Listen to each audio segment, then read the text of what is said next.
So, this is a continuation of our discussion on the narrative mode, looking at particularly short stories and moving a little bit into the classic tale of Beowulf, which is a crossover selection from narrative to descriptive. So, the story of the Yellow Wallpaper by Gilman is a disturbing story. In this story, we have the protagonist revealing the conflict, and she does that as she struggles to come to terms with her perception of reality and then what the reader knows reality actually is. There's definitely a sympathetic tone created in this story by the author for this protagonist character.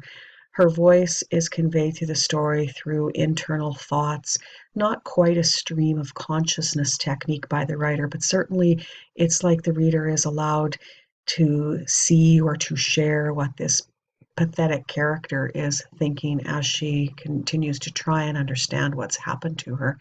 The context of the story is very significant, and particularly if we look at the post-feminist theory or something like that, where the role of women was being questioned and examined and even analyzed by authors. In this case, we're looking at the social issue of psychiatric care, perhaps postpartum depression, some of those things that in the early years of psychiatry were not well understood, and the treatments that were given for women suffering from such things were quite barbaric. There's definitely a blurring of reality here between the perception of the woman who is in a room, a bedroom, for most of the story, and what the intent of the author was here. Was it to show us that this woman was indeed mentally insane, or was it to make us question the motive of her husband, who very likely was responsible for putting her in that room and keeping her like a prison? The room is very much described by the careful writer to be prison-like. There is a view only through a window. The window is small, it has bars on it. It's not big enough for this woman to get out of, or it's secured, so she doesn't have an option of doing that. She, at one point in the story, she is looking through the glass outside, and her perception allows her a vantage point of being above the ground below. This room that she's kept in is 2, possibly 3 stories off the main floor. It's interesting. It gives the idea that it's one-dimensional, two-dimensional, three-dimensional. Is she seeing really what is, or is it more that she's seeing something she desires or she wishes was accurate? There's definitely mention of restraints in the room. At one point, she tells us, the reader, that the bed is immovable. It's been nailed down or fastened to the floor. She mentions these hooks in the wall, which when I read it the very first time, I envisioned it more of being like the chains and the manacles that prisoners used to be, attached to the wall with and restrained. That certainly sounds barbaric.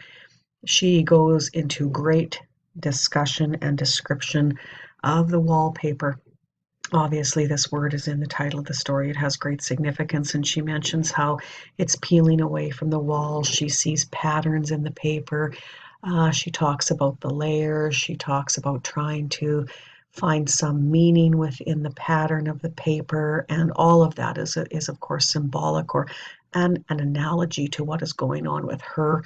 At the same time that the paper is peeling away, her layers are also coming apart, coming undone, and we see that she is struggling.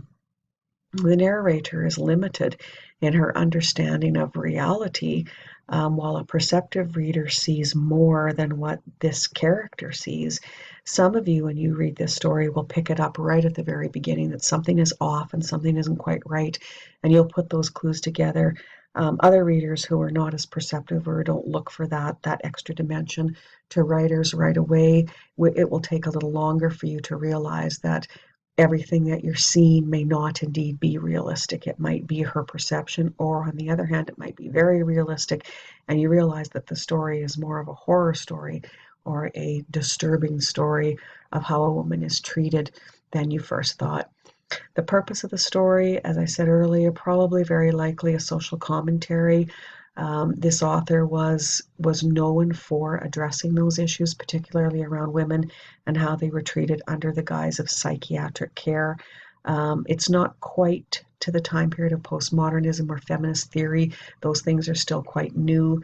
at the time period of the writing of the story, but certainly this author was ahead of her time somewhat in paving the way for some of those discussions to come later. Beowulf, the classic story of an epic hero and adventurer, goes way back into the past in terms of time period and historical context. And we look at it in this course as a crossover selection. So it has many elements of the narrative mode, but it also has a number that belong under our next topic, which is the descriptive mode. So just as kind of an introduction, it is a poem. And it's an epic, meaning it's a long poem. It tells the story of a great adventure, a hero that has incredible abilities. He does daring deeds. He takes risks. He succeeds. He wins glory. He wins fame. And he becomes elevated to a position of status or leadership in his society as a result of doing those things. The descriptive passages in this story are significant. You have to be aware that in the historical time period and even the geographical, the countries where this story takes place, in that Anglo-Saxon war society, certain things were absolutely understood and accepted by the listening audience.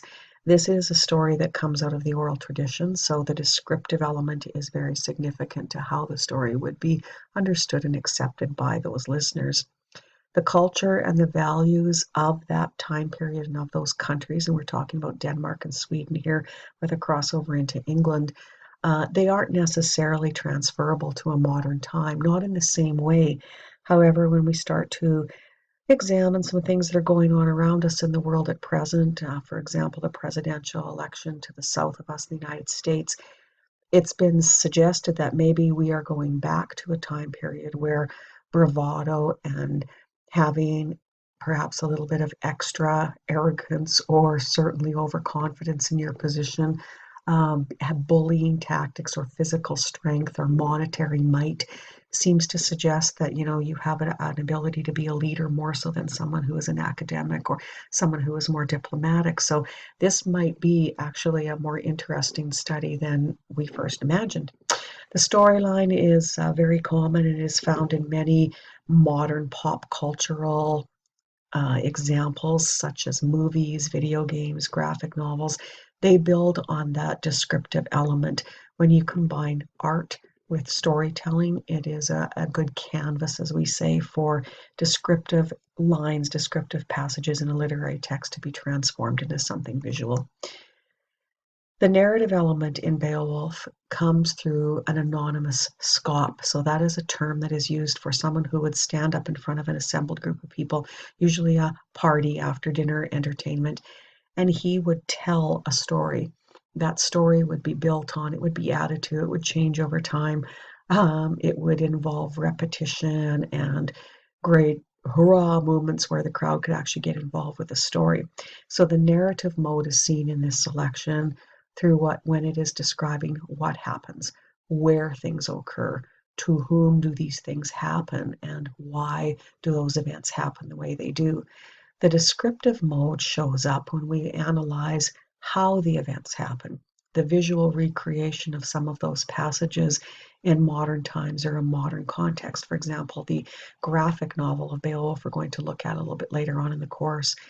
Definitely, there is an appeal to the ear in this text. Remember, few, if any, people in the target audience could read at this time. We're talking about quite far back into the Old English period, so very, very few people educated in terms of being able to read and write.